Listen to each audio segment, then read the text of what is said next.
I really wanted to work with at-risk youth because I could see myself in a lot of our students and the way I grew up. So when I first got here 3 years ago, most of our students were 17 years old and they were not very successful in school. And so we started creating just a safety net for students to be successful academically. And because of their age, GED was the best option.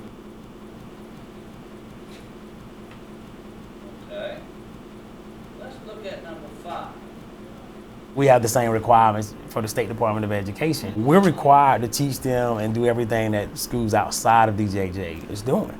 And so we just have to find a way for them to be successful. It's really about relationships. I think that our students have been traumatized with things that happened to them in their past or mistakes that they made. But it's really about creating a system where everyone feels welcome and they can be successful as well. It's my belief these kids want to trust somebody. I believe they want to trust in somebody. These kids, just because these kids are who they are, in their situation, they have been trained not to trust people. And with the kids I've got, they've been trained not to trust someone like me. Someone sounds like me, looks like me, but once they know that you're truly sincere and you're here to help them, they will do whatever you want them to do. I don't find it hard to create a trusted relationship with them. And to me, it's very simple. When I first meet a kid, I will tell them something simple that I'm going to do. I'm going to come see you tomorrow at 2 o'clock. If I tell them I'm going to do it, I'm going to do it. I was doing a tour for a group of people. We were inside the institution. I had about 30 people, and I was talking to them about the facility, and we're standing near the road, and the bus goes by, and it's carrying a bunch of young people in it. The bus window comes down, and they yell out, "Andy Broughton, you liar," as they go by. And I say, well, I guess y'all all heard that. I said, he said that because I told him I would talk to him today, and I haven't done it yet. So in his mind, I'm a liar.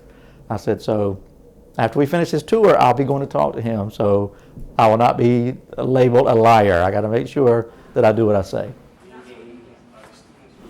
It's really about just establishing a positive relationship. I want you to respect me, so I'm going to respect you. And I think that the more you establish that early on, I mean, that's what works outside the fence or here at DJJ, because that's the connection you want to make with your students, and it's just about caring and creating that environment. First thing you want to do is what? What's the first thing? It's difficult when you realize where these kids are coming from. When you realize, I mean, the boys I talk to, they can't name 5 men in their lives over the age of 21 that's not dead or in jail. I can no longer use my fingers the number of kids that I've had that have gone to prison or been put in the ground. That's hard. That's extremely hard. I realize that the time that we have with these kids is going to be some of the most important time that they're going to have to try to give them the education that they're going to need. We're their last chance. We're it. Each of these cylinders, first thing you want to do is what? Our graduation is always packed. Parents are super excited, crying, because number one, the student never, thought they would be successful and be a high school graduate. And the parents didn't see that happening as well. And so getting here, creating an environment, creating a structure for them to be successful is life-changing. It's created work programs here on campus. So some of our students are graduates. They don't have to be in school anymore, and then they're in the work programs their entire day where they're making money.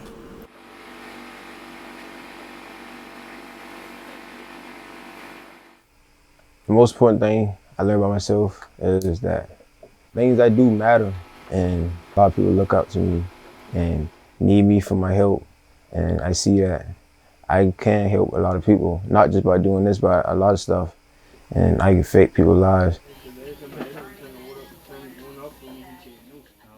Everybody make mistakes, everybody slip up and have a bad day sometimes, or a couple or more. Like, everybody human, everybody go through things. We try every day to try to make ourselves better, but we just try to make things right for ourselves first before we can make things better for other people. They're the same kids. I tell my children every day, they're just like you. They just made a mistake. Honestly, what I want people to know is these kids, They're kids, they got caught, fine. They've been judged. It's not my job, anybody else's job, to judge them once again. They're serving the penalty they've been given. We still need to give them a chance, and we want to give them the best shot we possibly can.